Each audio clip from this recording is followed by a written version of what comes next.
Chicos, ¿cómo están? Bienvenidos otro día más a mi canal. Yo soy Elizabeth y el día de hoy tendremos como un triple caso, vamos a decirlo así, pues sí, vamos a estar hablando de 3 casos de niños que fueron secuestrados pero milagrosamente fueron encontrados con vida.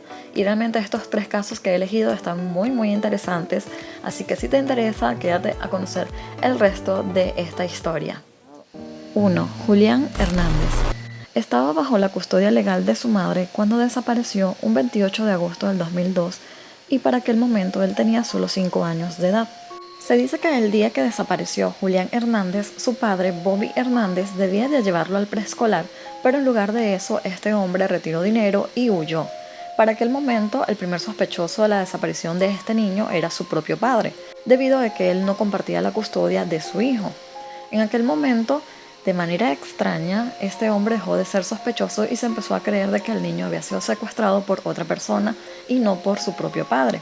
Después de eso no hubo más signos de vida de este niño, ni siquiera se sabía dónde podía haber estado, si alguien lo había secuestrado o qué había sucedido con él. Transcurrieron 13 años y ya Julián Hernández tenía 18 años de edad. Para aquel momento este joven estaba aplicando para las universidades y se dio cuenta de que algo extraño estaba pasando con él, debido a que su seguro social no coincidía con su nombre y los datos que él estaba proporcionando a la universidad para así obtener el cupo y el poder empezar a estudiar. A partir de aquel momento, Julián Hernández se iba a dar cuenta de que lo que él estuvo viviendo todos esos años había sido una total mentira y de que su padre realmente era su secuestrador. El joven estaba viviendo en el estado de Ohio y una vez que empezó a aplicar para la universidad, tuvo problemas para verificar su número de seguro social, pero junto con el consejero escolar investigaron la discrepancia en los datos y se encontró el nombre de este chico en la base de datos del Centro Nacional de Niños Desaparecidos y Explotados. El joven había vivido 13 años de su vida en un total engaño, mientras que su padre había estado falsificando identificaciones durante todo ese tiempo y estuvieron mudando de un lugar a otro para que no dieran con el paradero de este niño. Inmediatamente la madre del joven fue informada de que el niño había aparecido, ya no era un niño, ya era un adolescente, y se le notificó todo lo que había estado sucediendo y quién era el principal responsable de la desaparición de su hijo. Pero por otro lado, Bobby Hernández, el padre, tuvo que enfrentar cargos por secuestro en el estado de Alabama, además de haber falsificado documentos de identidad y licencia de conducir. Con respecto a más datos de este caso, no se sabe más nada más lo que les acabo de informar, debido a que el joven Julián Hernández pidió a todos los medios que se le respetara su privacidad, porque lo que él más deseaba era tener una vida normal nuevamente, por lo que empezó a vivir con su madre y empezó en la universidad, y es todo lo que se sabe hasta el momento. Pero su padre no corrió con esa misma suerte, él estaba pagando en la cárcel por el delito cometido. 2. Steven Steiner. Fue secuestrado el 4 de diciembre de 1972 desde la puerta de su escuela por un hombre llamado Ervin Edward Murphy. Para aquel momento el niño tenía tan solo 7 años de edad, pero su raptor en realidad era solo un cazabobos utilizado por Eugenio Parnell, quien realmente era la mente maestra de todo, siendo un pederasta sádico. Cuando Ervin se acercó a este niño fue fácil para él secuestrarlo, ya que él se mostraba como una persona bastante bondadosa, como una buena presencia, nada que pudiera que temer. Además, él empezó a hablarle al niño sobre la iglesia, si él estaba asistiendo, si él deseaba formar parte de la comunidad. Empezó a hablarle sobre muchas cosas de temas religiosos, por lo que el niño se sintió confiado y siguió hablando con él. Incluso este hombre le dijo que podía acompañarlo a él hasta la casa para así poder también hablar con su madre de la iglesia. El niño se sintió confiado y accedió a que este hombre lo acompañara. Pero cuando empezaron a caminar y siguieron cruzando algunas calles, un auto empezó a seguirlos, pues obviamente este auto se acercó hasta ellos y Irving le dijo al niño que la persona que estaba en el auto era amigo de él y que también podías darles, como quien dice, el aventón hasta la casa de ellos y sería mucho más rápido. El niño, como se sentía confiado, accedió a montarse en el auto con estos 2 hombres. Y como era de esperarse, jamás lo llevaron hasta su casa. Este niño había sido secuestrado por este hombre que de inmediato empezó a violarlo todos los días mientras estuvo en cautiverio. Y lo más loco de todo esto es que su raptor se encargó de cambiarle su nombre y le dijo que ya no se iba a llamar Steven, sino que se iba a llamar Denise.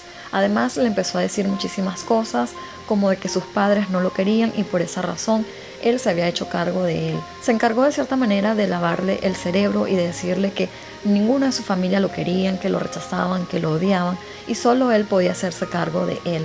Incluso se hizo pasar como su padre y lo inscribió en diversas escuelas para que él siguiera teniendo una educación. Y no solo eso, este rector se encargó de darle todas las libertades al pequeño Steven para que se sintiera confiado. Incluso a una temprana edad lo dejó beber alcohol, incluso lo dejaba ir a muchísimas fiestas para que él se sintiera confiado. Este joven empezó a crecer y como vio que no podía ir a ningún lado, él se creyó todos los cuentos de que su rector le decía, de que nadie lo quería, que no iba a poder ir a ningún lado. Además, él se sentía como muy atrapado con este hombre. Pero todo esto cambió cuando Steven cumplió 14 años. Ya él no era un niño, ya se estaba convirtiendo en un adolescente, por lo que Eugenio Parnell ya no se sentía atraído de cierta manera por este niño y ya no le era totalmente funcional, por lo que decidió hacer su hazaña nuevamente y secuestrar a un nuevo niño de 5 años de edad, para de cierta manera reemplazar lo que él hacía anteriormente con Steven. El 14 de febrero de 1980, un niño llamado Timmy White llegó a la casa y empezó a ser violado de inmediato. En ese momento, y al escuchar los gritos desgarradores del pequeño, Steven tuvo presente su propio calvario y decidió salvarlo huyendo con él.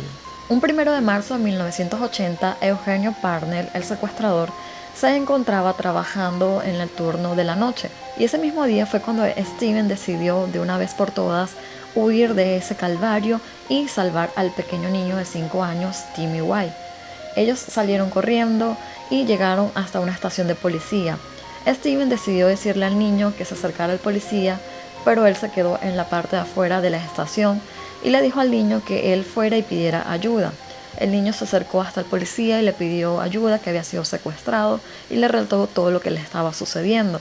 Pero el policía se percató de que Steven estaba en la parte de afuera, por lo que decidió llamar al joven para que se acercara porque sabía que algo no estaba bien. Fue allí cuando Steven reveló también todo lo que le estaba sucediendo y que él ya llevaba muchísimos años secuestrado por este mismo hombre y que había pasado por las mismas cosas horribles que estaba viviendo el pequeño Timmy. El policía que tomó la declaración de Steven decía lo siguiente: sé que me llamo Steven Steiner, tengo 14 años, pero no recuerdo mi verdadera fecha de nacimiento, pero siempre he usado el 18 de abril de 1965. Sé que mi primer nombre es Steven, estoy casi seguro que mi primer apellido es Steiner, y si tengo un segundo nombre, no lo conozco. Fue así como la policía se encargó de regresar al pequeño niño con sus padres y el joven Steven también tuvo que regresar con sus padres y fue allí cuando empezó también una declaración y se investigó a este hombre. Parnell, en aquel momento de 50 años, fue arrestado y acusado de secuestro, al igual que su cómplice Irving Murphy, de 40 años. Y en enero de 1982, Kenny Parnell y Irving Murphy recibieron condena por secuestro y conspiración para secuestrar, por lo que se les sentenció a 7 y 5 años de prisión respectivamente.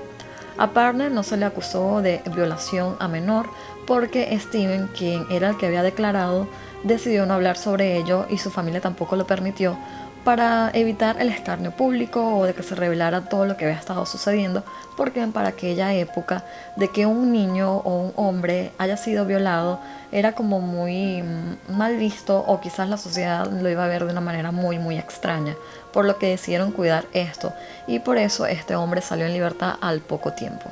Kenny Parnell, a la edad de 72 años y por causa de su deterioro físico, necesitaba un asistente diurno, a cuya hermana Parnell le ofreció el dinero a cambio de un niño. La mujer estaba al tanto del siniestro pasado de su hermano, por lo que contactó a la policía. La justicia declaró que representaba un riesgo para los niños de por vida, por lo que pasaría el resto de sus días en prisión y moriría tras las barras en el 2008. Sin duda, Steven fue el héroe de Timmy en haberlo salvado, pero su vida no fue tan fácil debido a que Steven tuvo que pasar por muchas cosas difíciles. Cuando él regresó con su familia a vivir nuevamente, fue bastante difícil porque tenía que adaptarse a nuevas normas, a que las cosas no podía hacerlas a su manera o como su secuestrador lo había enseñado, a que podía beber, a que podía ir a muchísimas fiestas, a tener una libertad que un niño no debía haber tenido.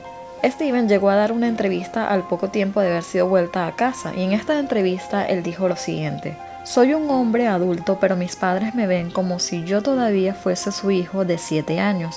Aunque luego de que ellos me ayudaran a adaptarme al hogar, las cosas mejoraron. Pero ¿por qué mi padre ya no me abraza? Todo ha cambiado. Algunas veces siento que es mi culpa. A veces no sé si debía haber vuelto a casa. Hubiese sido mejor de no haberlo hecho. Steven nunca buscó ayuda profesional para poder superar esos abusos sexuales y todo lo que había estado viviendo en todo ese tiempo. Por lo que él más adelante se casó y tuvo hijos, pero su vida realmente nunca estuvo en una total calma como podía haberlo esperado él teniendo esa libertad nuevamente. En 1985 se casó con Jodie Monson y tuvo 2 hijos, Ashley y Steven Jr. Jodie dijo que tener una familia propia lo ayudó a encontrar algo de paz, aunque seguía culpándose por su secuestro. Durante los años de su vida, Steven trabajó con grupos de secuestros infantil, hablaba a los niños sobre los peligros de acercarse a extraños y concedió entrevistas para hablar de su experiencia. Pero el 17 de abril de 1989, Steven tuvo un final desafortunado. Él estaba regresando de su trabajo en Pizza Hut, iba en motocicleta y sin casco y pues se estrelló con un automóvil y allí perdió la vida. A su funeral fueron muchísimas personas, alrededor de 500, e incluso al niño que él había salvado de ese secuestro también fue, que se llamaba Timothy White. Para aquel entonces este niño ya tenía 14 años de edad y él se acercó a este funeral para despedir al hombre que lo había salvado de un calvario. Por otro lado, Timothy White, el niño salvado por Steven, se convirtió en oficial de policía del condado de Los Ángeles. Al igual que Steven, dio conferencias donde contaba su experiencia a los niños y los alertaba sobre los peligros del secuestro. Pero desgraciadamente, Timothy falleció a una temprana edad, el 1 de abril del 2010, a los 35 años, a causa de una embolia pulmonar. Actualmente existe un parque en Merced, California, donde hay un monumento en honor a Steven y Timothy. Además existe una película basada en estos hechos y se llama Sé que mi primer nombre es Steven. So stop this and up to your neck in darkness, everyone. 3. Stephanie Nurse nació el 27 de abril de 1997 en el hospital de Ground Square, ciudad de Cabo, Sudáfrica, y fue secuestrada por una enfermera 2 días después de su nacimiento. Inmediatamente cuando la madre se da cuenta, igual que el personal, de que falta la niña, inmediatamente se llama a la policía para que estas personas se encarguen de buscar a la pequeña, pero se dan cuenta de que no hay absolutamente nada que pueda dar con el paradero de esta pequeña niña. O sea, no quedó rastro alguno de quién era esta niña, más que una foto con la que pudieron buscarla. Algunas de las declaraciones que se pudieron brindar de las personas que estuvieron presentes allí eran de que la persona que secuestró a la niña, sin duda alguna, se trataba de una mujer y que esa mujer tuvo que haber entrado con una almohada en la barriga simulando ser una mujer embarazada. Y una vez que ingresó al área de maternal, se cambió, dejó la almohada y se puso una ropa de enfermera y tomó a la pequeña niña y se fue sin que nadie se hubiese dado cuenta de lo que estaba sucediendo. Pero lamentablemente la madre de Stephanie se tuvo que ir del hospital sin su hija en sus brazos y así pasaron muchísimos años sin que ella supiera el paradero de la pequeña niña que había sido secuestrada 2 días después de su nacimiento. Transcurridos 17 años, la segunda hija de Celeste Nurse ingresa en una nueva escuela donde conoce a una chica que extrañamente guarda un gran parecido con ella. A pesar de tener 4 años de diferencia, se hicieron amigas de inmediato. Este caso realmente es como de película, es algo que no lo podemos ni siquiera creer. Pero esta joven conoce a Stephanie, pero obviamente Stephanie llevaba otro nombre, o sea, se llamaba de otra manera. y ellas se hacen amigas, pero el parecido es bastante interesante, por lo que la familia Nurse decide conocer a esta joven, pero se dan cuenta de que sí, el parecido es sumamente importante y esta familia decide hablarle a la policía y decirle lo que está sucediendo, por lo que la policía decide investigar en las redes sociales para ver la vida de esta joven y deciden de que se dé a pie a que se realice una prueba de ADN. Cuando se realiza esta prueba de ADN, pues básicamente casi que el 99% de la prueba dice de que esta joven sí es Stephanie, la joven secuestrada hace 17 años atrás.